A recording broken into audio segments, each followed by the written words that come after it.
Across South Africa, a new wave of greed and crime is spreading, led by some foreigners posing as prophets, fake pastors, traditional healers, and self-proclaimed doctors. Behind the charms and miracles lies a business of deception. Many have turned faith and desperation into profit, selling fake hope for a living in a country already struggling with high levels of unemployment and crime rates. Stay tuned for more details.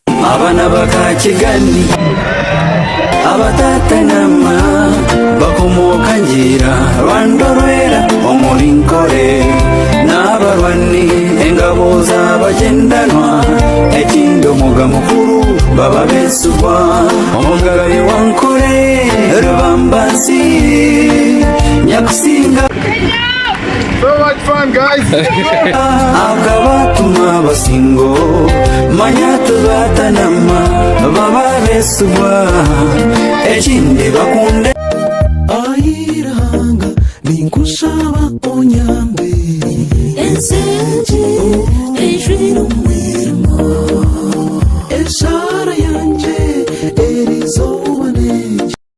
What's up, guys? Welcome to my YouTube channel, The Foreigner. I am a foreigner from East Africa, Uganda, and I do vlogs about foreigners. I do current affairs. Well, currently I'm still trying to adjust to do also elections in Uganda and anything that is happening in Uganda, how my day goes in Uganda. But well, the response is not meeting my expectations. But also I've tried doing reaction videos, but they're also not they don't seem like it's something that I'll do for a long time. Well, having said that, welcome to my channel. If you have subscribed already, shout outs to you. If you haven't subscribed, please consider subscribing to the channel, and the better way to do it is hitting a notification button so that when a new video like this shows up, you're the first person to see it. Well, guys, based on the title and the intro, well, I'm here to talk about jobs people do in South Africa based on their greed levels. Someone could say maybe it's because of unemployment, what. But for me, I think you've got to be greedy enough to do these jobs I'm gonna mention to you. And it's not like a secret. It's public knowledge, actually. These jobs are done and advertised in South Africa, just like you can advertise your business, just like you can advertise anything else that is legit or is recognized or is known in South Africa. So now it's about 5 jobs that I'm going to mention to you or give you a detail of that really caught me off guard or keep on surprising me that they are real jobs. And now it's so funny that now even in Uganda these jobs have started coming up and normalizing. People feel like they are really good jobs or even big jobs. So now, for starters, I'm going to start with self-proclaimed doctors or fake doctors, fake medical doctors. Now, for starters, I want to let you know, if you didn't know, that in South Africa, abortion is legal, is accepted, is free. I mean, is not a big deal. So now, having said that, it's kind of expensive because it comes with the risk of maybe death. Someone could lose their life during the process of abortion. But now there is fake doctors that are carrying out this at a cheaper price. So now if you want to really know, if you're in South Africa watching this video, you can literally see. If you're in Johannesburg, PE, Cape Town, Durban, you could go on the streets, wherever you are in South Africa, and you see on the walls, on the streets itself, on the streets, you will see abortion pills being advertised, or abortion experts leaving out their numbers, their phone numbers, for cheaper abortion pills. Now that couldn't be a problem, but the problem is these guys are not experts. They're not recognized, they're not certified abortion experts. So that's one of the crazy jobs I found out in South Africa that people are doing. Now I'll give you just a detail or a reference of, I think it's a pressure group in South Africa that did a follow-up on this certain guy or a couple of guys who are selling abortion pills, cheaper abortion pills. Sometimes they're fake abortion pills. And then you would really understand that I'm not lying, or I'm not cloud chasing, or I'm not even chasing the views.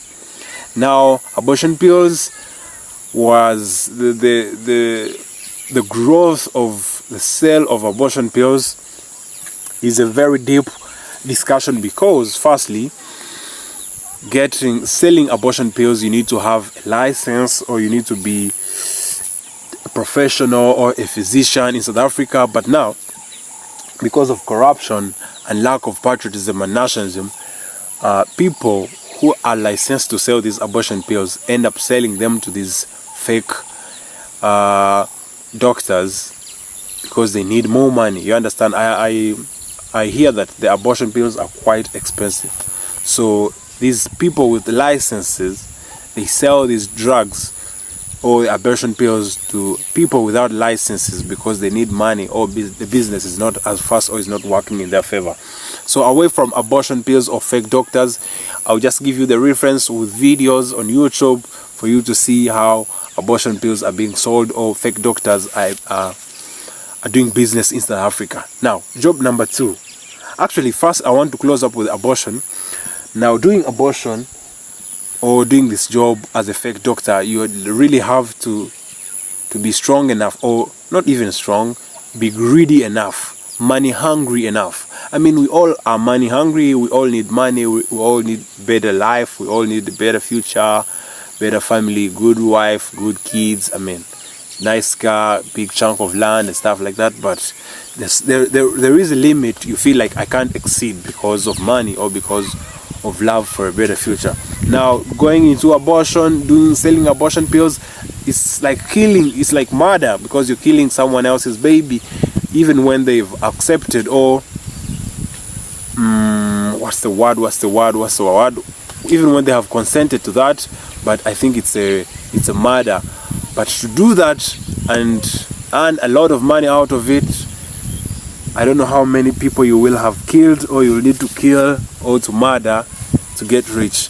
But it's a job in South Africa, and it's a job that is also growing in Uganda as well. If you go to Kampala, you will see posters advertising with cell phone numbers advertising abortion pills.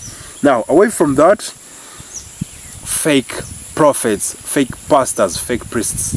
Now, from fake prophets and pastors, I will start with 2 examples with Prophet Bushiri, who is from Malawi, who was operating or working or evangelizing or preaching in South Africa. But currently he is a fugitive, and he went back to his country in a process arranged by some corrupt South African officials who helped him fly out of South Africa when he was needed in the courts of law. Now, that for a man of God to have such a story or a headline about him, and he doesn't oppose it or talk about it or even come to clear his name, you could clearly understand or agree that he's a fake prophet. Now, with the details, with the reference about his story, I'm gonna leave the story at that. Now, the other one is Tim Omotoso. Now, Tim Omotoso is an evangelist, sijui man of God, sijui whatever, with so many titles that I don't really want to go into. He's a Nigerian.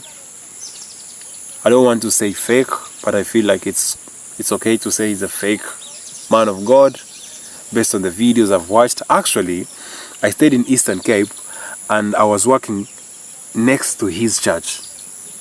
So when he was in prison, Tim Omotoso, a Nigerian pastor or preacher or priest or evangelist, he used to preach about God. But when I was in Eastern Cape, he was in prison, and his assistant, who is a Kosa man in South Africa, was now taking care of the church or God's people. Now, on very occasions, this man in prison used to call his assistant, who is outside, to have a conversation or to talk to his people or to talk to his congregation. Now, what's funny, the pastor used to get out of the church, come into my workplace, kneel down, receive a phone call. Now, this is I don't know how it sounds, but I know based on Ugandan culture now, kneeling down is not a big deal. It's a show of respect. It doesn't matter. It's not about religion. It's about culture. But now, if it comes into religion, because I know usually Xhosa men don't kneel down before other men, but because now this guy is a man of God and is receiving a call from another man of God, he kneels down. It doesn't matter how smart or clean he is dressed. He kneels down. Remember, this is a husband to a wife, a father to some kids. He kneels down to receive a phone call from a man who is in prison. I don't know how biblical that is, but to me, with the accusation or the offenses under Tim Omotoso's name, I don't think that clicks to me as religious or as godly. So for that matter, I would say his name could not miss on the list of fake prophets or fake pastors in South Africa. So now, that's only one prominent example. There's also Bushiri, there's Pastor Mboro. Now, his name, Pastor Mboro. Now, this guy, Pastor Mboro, is a South African. His name sounds very different from other countries. When you pronounce his name or speak of his name in Zimbabwe, it's very funny. In East Africa, it's even weird. I don't want to go into the details, but this guy is said to has a lot of stories, but I'm only gonna summarize it by giving you a reference video where you're gonna see the details about his story. So there's so many pastors in South Africa who pray for the dead, who pray for the lame, the ones suffering from very chronic diseases. Pastors who say they can heal HIV, AIDS, cancer, and all those other diseases. And I'm only gonna do myself a favor by giving you just a reference of videos, because I'm not ready to go into that, because so many people are gonna identify me as a pagan, antichrist, and religion and stuff like that. But I want to tell you that, firstly, now, having stayed in South Africa for 5 years, I've come to a realization that, man, maybe it's better to go back to my roots and believe in African tradition, believe in who I really am. Maybe at some point in the future, I would love to change my names and keep only one name to Msime and change the other westernized or western name, Ivan, which is a Russian name, then William, which is also, I think, a British name. Then I only keep my African name and I find another African name, because now, why would I be called Ivan, which is a Russian name, that I don't have any roots in Russia? Well, away from that, the other job I would say is Forex Bureau scamming. Now, Forex Bureau scamming is a very big and lucrative business in South Africa, because when you go to Instagram, that's how you're going to find more details about this job. Firstly, if you have an Instagram account, you would know for sure that very many people would send you messages about Forex bureaus. You are Bitcoin, you want to get rich, you have to deposit this amount of money, then in 1 or 2 weeks you're gonna be having more money and stuff like that. And if you've ever tried, you know how it will victimize you. Now, I don't want to go into that as well, but I'm also gonna tell you that when I went into South Africa mid-2019, about late 2019, I received a message from a white guy with names Alistair, who sent me a message. Hey, hi, how are you? I see your pictures. I see what you look like, a young man who just went to South Africa. You're trying to make ends meet and stuff like that. I want to help you with Forex Bureau, Forex exchange, stock exchange and stuff like that. So I was like, no, I'm green about that. Could you tell me the details? So he told me, you do this, you deposit 300 rands into this account, then it grows, this money multiplies within a couple of weeks. You have 1,000 rands, you have 2,000.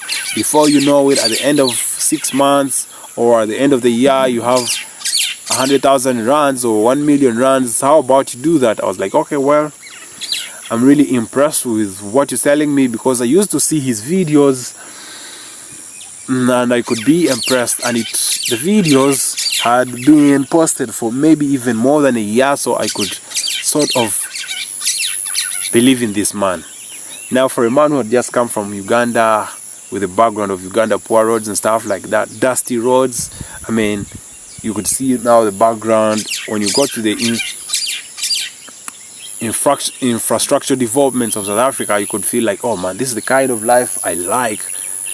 Now, because at the time I wasn't working, I was like, oh, I missed out on the scam. I really missed out on the scam. For only 300 rands, I was gonna be scammed. Now there's more details. You guys know more stories. Maybe probably someone has ever been scammed in this way, because I know not all of you are lucky to be jobless when these guys try to message you. Now the other job, fake job, that is also based on high levels of greed in South Africa is Ben 10. Now Ben 10 is a slogan in South Africa that pretty much means a young man who dates cougars or who dates older ladies.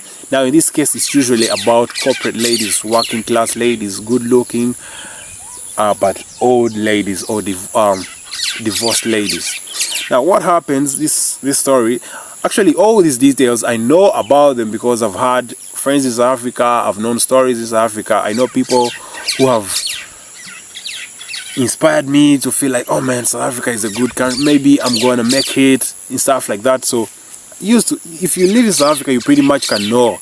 If you see these tycoons, self-proclaimed tycoons, dons of this world, you could know. There's people who know them, who have lived with them, or who know their stories. They could tell you. So now, Ben 10 in Uganda is what we can call smart wire. Smart wire is a young man in my age or even younger that is dating or sleeps with older ladies or cougars. Now in South Africa, divorce is at high level in South Africa with both races, black or white or Indian or colored. So you can easily find yourself a cougar or an old lady. So you fall in love with her. At the end of the day, you scam her or you rob her. So now it happens in South Africa. This I'm actually telling you because I want to tell someone who is watching this from Uganda, Kenya, Tanzania, Rwanda, Nigeria. You want to go to South Africa to change your life. But this video is about opening your eyes to know that you have to have a high level of greed and what's the word? And you should be ready to be having less Ubuntu, or to be not to care about others. You should be ready to be hurting other people, because these sort of jobs, they're not really human jobs. They're not really, well, if your only target is focusing on money and your personal ego, then you're ready. You can easily do these jobs. I mean, you've seen them on internet. You've seen what people do in the US, UK. I mean, South Africa is not the only country where these things happen. Even in Uganda, I hear my sisters in Uganda have been scammed by Nigerian men. They go get a loan in the bank in a Ugandan lady's ID or identity, because now a Nigerian man doesn't have an ID or a citizenship in Uganda. Like, they've been here for a short period of time, so they date this lady. They scam these ladies that they come out as rich and comfortable men. So when they talk to the ladies are impressed. Oh man, everyone wants to have a rich man. That's what is trending lately. So when this lady gets approached by a Nigerian man, they agree the man is good looking, has a nice smell and stuff like that, drives a nice rented car, which a lady doesn't know about. So in the long run, the lady goes to the man proposes to a lady to go and get a loan so that they can start up a business. So if they take about 10 million from the bank, the lady keeps about 2 million. So the man gets the 8 million, takes it to maybe to his Nigerian account or to his country. Then later they do some business, and after like 2, 3, 4, 5, 6 weeks, or rather 6 months, the guy gets lost with the money, and the lady is only left to pay the money that she's not going to be able to do so. So now that's the kind of scam that is happening. Because of love, our sisters, our mothers are easily persuaded to fall in love, because the guy is really jobless. What he does is he goes to the gym, builds a nice body, and gets some rented cars or friends' cars and stuff like that. Then they come to these ladies, because I've known for a fact that there's two things that define both men and women. Men love based on what their eyes show them, and women love based on what their ears listen to. But also ladies, they also love what they see, because if they see a man who is driving a nice car, the man is muscular, he's tall, he's dark skinned, or he's white skinned with dreadlocks or whatever, they be attracted to that, and before they start reasoning, they are being robbed or scammed or whatever. So that's a big deal in South Africa. It's really happening. That's why there's also what we call bentens. Bentens are a name to young boys or young ladies that date much older partners. Then also now, what else? There's so many. Then there's drug dealers. Woo! Drug dealers. That's crazy, man. South Africa is a very big country. That anything that seems like impossible happens in South Africa. Now, drug dealers, I really didn't know much about drug dealers. I used to hear cocaine, crystal, what in South Africa. But then I went to a certain place called Hebrew in South Africa. Whoa, it's crazy, man. It's crazy. There's a place I used to go to. I used to go to buy second-hand phones. There's one at Hebrew, then there's one at Bree or MTN Park Station. Now Park Station is like a bus park or a taxi park, whatever. So I used to go there buy phones. So I could see these Ghanaian brothers or Nigerian brothers who were selling drugs. So as an African, they can easily identify you. People used to think that I'm from Senegal based on how light-skinned I am. So the brothers used to call me and tell me, oh man, can you do a delivery? I was like, man, which delivery? So there's a package you can deliver for us. So at some point, I resisted, but then some guy told me the details. He told me, you know what? These guys, they want you to deliver drugs. But it's so risky. You understand? So at some point after COVID-19, there was what we call Uber Connect. Uber Connect is like is a delivery for just package or parcels. So I happened to get an order from those guys. I used to do Uber Eats, ride a motorbike. So I got an order to go pick up from this same place and go deliver to some place in Sandton City. So I went deliver. So when I was delivering, I asked the client who had ordered this package. The client told me this is cocaine. So I was like, wow, man, how is this even possible? How does Uber accept doing this, delivery of cocaine or drugs in South Africa? But now I got the details later that even smoking weed is legal in South Africa, is acceptable and stuff like that. So now, then the other thing, I got a story that also the police officers in South Africa, they know about drugs being sold and the places they are sold from. But it's because of corruption and bribery that these things happen. Now, usually I like to tell my friends that police officers all belong to one WhatsApp group or even one clan, because the way police officers are corrupt in Mexico is the same way they are corrupt in the US.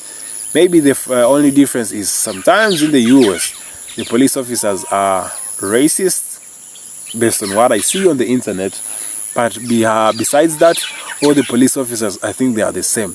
There's a few scenarios where you find the good cops, but most especially the big percentage or the majority is bad cops. Now, away from that, what else? There's so many jobs in South Africa that are very crazy jobs. Very crazy jobs. Now, robbery, I don't think it's a job, but it's a business. I think it's a big thing in South Africa, especially the one of cash in transit hastes. You know, these these cash carrying vans, these cars that carry money from banks or from ATMs. So those cars are being hijacked in South Africa on a daily basis, and it's very busy in this season from October to December or even January. You could see on the news literally every day. Every day you could see a cash in transit heist has happened. It's crazy, man. Firstly, I would say it's because the sale of guns in South Africa is easy. I mean, you can easily purchase a gun in South Africa. And actually, I did a video about guns in South Africa when I went to Alberton in Johannesburg South. When I went to a shopping mall and I visited a gun selling shop, and they told me how much I could purchase a gun for, a pistol, a rifle. And when I told the guy that I'm an illegal immigrant, I just have my passport, the guy told me, no, I can issue a license for the gun, man. On the vlog, guys, you should check out my old video to see the details, man. So that's how crazy. I mean, with the high level of unemployment, you could be fooled to get involved into those hates or into those sorts of jobs just to make your life better. Or even now, it's even also worse for foreigners, because you leave your country, the more years you stay away from home, is the more demand or the more calculations add up. People now budgeting, they feel like now you're worth 100 million rands, you're worth 5 million rands, you're worth $500,000 and stuff like that, because they know you're working hard, and those countries are much better than where you're from. But actually, the reality is way different. Now, guys, I think I've tried to tell you the couple of jobs that are done in South Africa, but the biggest one of all is traditional healers. Oh my God, traditional healers, oh, the sangomas. Now in South Africa, South Africans, just like all the other African countries, South Africans are more cultured or more traditional people. So they believe in African tradition and also traditional healers, the ones that use traditional herbs and stuff like that. So in South Africa, when people are stressed out, they need job promotions, they need smart kids, they need powers for those fake pastors, they all run to traditional healers.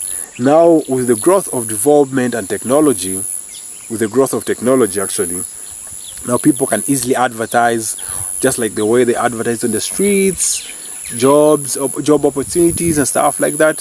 So also the traditional healers, they are now doing it. If you want to understand what I'm talking about, just go to TikTok. You will see some live videos from traditional healers in South Africa.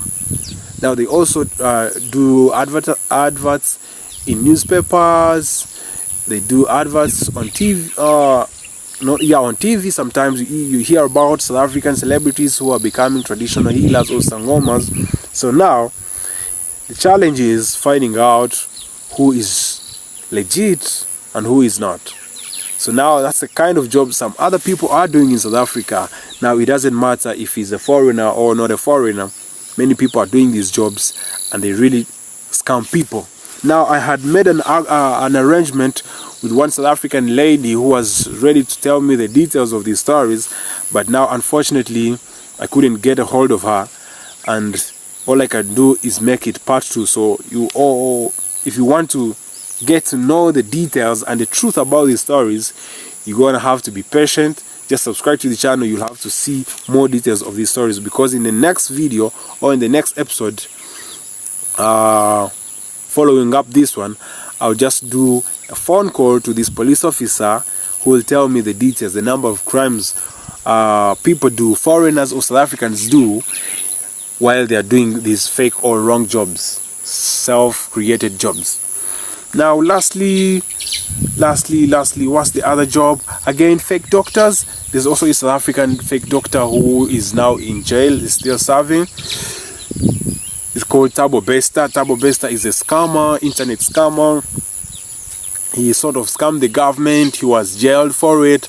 Then after, he plotted a prison break.